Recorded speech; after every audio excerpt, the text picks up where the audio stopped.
Hello. SEAM Online is an online training platform dedicated to the safety of industrial facilities and products. It offers numerous free training units on various aspects of safety, totaling over 400 hours, including more than 80 hours on dependability. This video is an excerpt from Unit 2, which is devoted to an introduction to quantitative analysis, reliability data, and the Markovian approach. This approach allows the complexity of systems to be taken into account. Actually, these analyses should take into account interactions between their states, such as components in standby mode, degraded states that are neither fully operational nor completely out of order, common cause failures, systemic dependencies such as reliability calculations for repairable systems, or reduced maintenance teams, significant response times, and constraints related to safety and maintenance policies such as mobilization of maintenance teams, response support, or limited supply of spare parts. To explore these topics, log into our website, go to the System Dependability module, and take advantage of the free units on offer.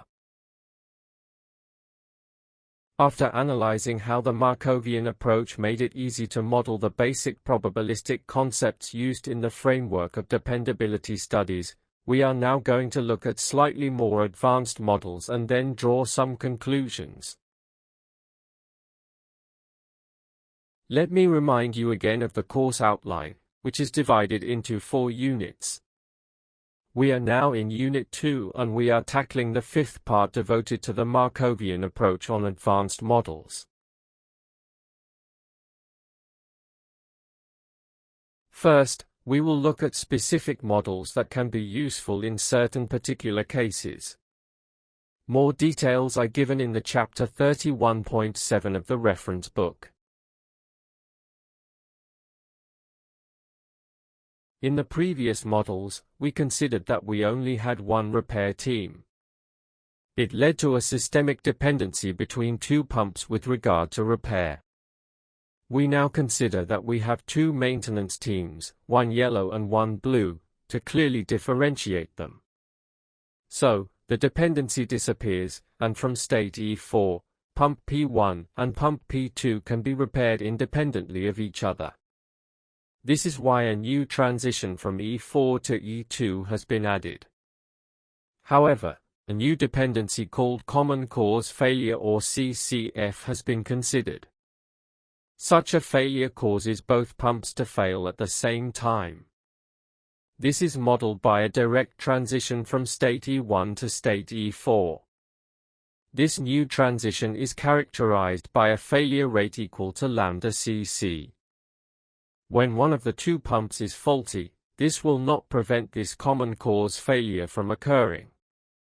Therefore, the lambda cc transition rate is added to the failure rate of the pumps in the transitions from E3 to E4 and from E2 to E4.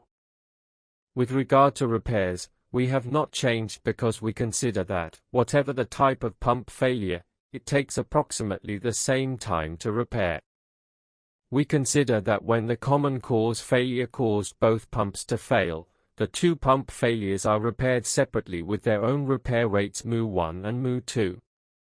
Of course, other assumptions can be done here, but we have chosen model the simplest one.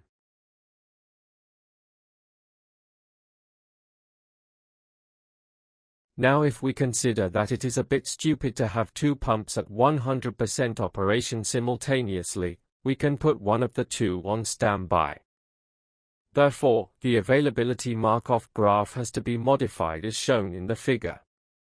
In the nominal state E1, pump P1 is in normal operation and pump P2, shown in blue, is put on standby. If we assume that while this pump is in standby, it cannot fail, we have to suppress the transition from state E1 to state E2. In addition, and as a side effect, that means that pump P2 starts immediately when P1 fails. So, the system will go directly from state E1 where P1 is running and P2 is on standby, to state E3 where P1 is faulty and P2 is running. Now, if we look at the rest of the diagram, we see that when pump P1 is repaired from state E4, we will go back to the state E2 where P1 is running and P2 is faulty. Then when P2 is repaired, it is back on standby, that is, the state E1 is reached again. So, with the previous model, it is always pump P1 which is used in nominal mode, and it is pump P2 which is always used in standby. But in reality, we will rather try to put these pumps in standby alternately. Therefore, the Markov graph has to be modified, and here is the piece of graph where it is P2 which is in standby and P1 in operation as in the previous case. Now a new state has to be added, E1', where it is P1 which is in standby and P2 in operating state. Let's see how we will reach this state E1'. This will occur from state E3 where P2 has been put into operation and P1 is under repair. When the repair of P1 is completed, then it is put on standby and E1' is reached. From E1', we will now be able to reach state E2 by failure of pump P2, and pump P1 which is in standby will immediately switch to running, since the hypothesis we made of no failure during standby is still valid here. So, we will not have a transition from E1' to E3 by failure of pump P1 since there is no failure in standby. Now we need to complete the graph, and for doing that we have just to add a transition from E2 to E1 when P2 is repaired and put on standby in turn. Finally, a symmetrical graph is obtained where P1 and P2 are alternately running or on standby depending on the failures of the other pump. It has to be noted that there may be other models where P1 and P2 are alternately put on standby as a function of time, but this calls upon the multiphase Markov graph which are introduced further on.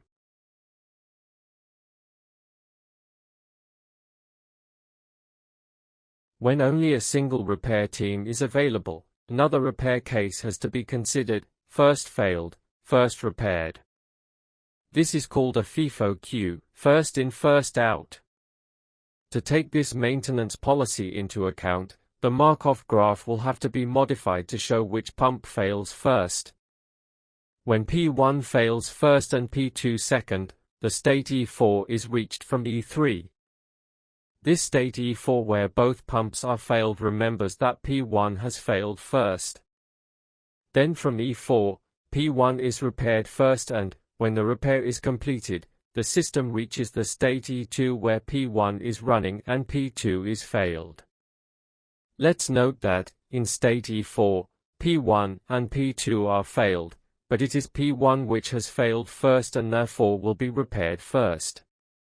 When it is repaired, it will give us state E2. And now, when P2 fails first and P1 second, the state E4' is reached from E2. This state E4' where both pumps are failed, remember that P2 has failed first.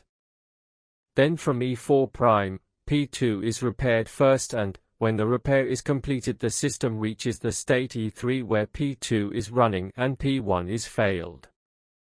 And here again we obtain a symmetrical graph with two faulty states which differentiate which pump has failed first and, therefore, define the repair priority.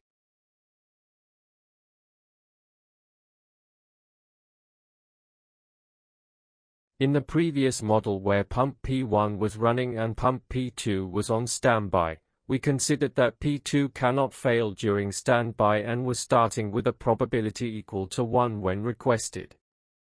Unfortunately, this is not often realistic, and now we are looking what happens when this is not the case. Let's come back to a Markov graph previously established where P1 is running and P2 is on standby. Now that P2 can fail during its standby, we will be able to move from E1 to E2 by λ2 SB, which is the failure rate of P2 in standby. And in addition, when P1 fails, the system jumps by λ1 into a so-called non-permanent state because its duration is very short. From this non-permanent state, P2 will be requested to start and it fails to start with a probability equal to gamma. And it starts properly with a probability equal to 1 minus gamma.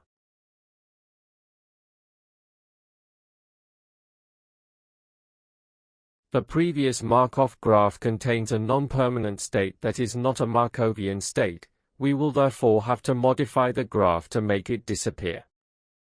This will be done very simply by replacing the transition from state E1 to the non-permanent state and the successful start of pump P2 by a direct transition to E3 with a rate equal to lambda 1 multiplied by 1 minus gamma.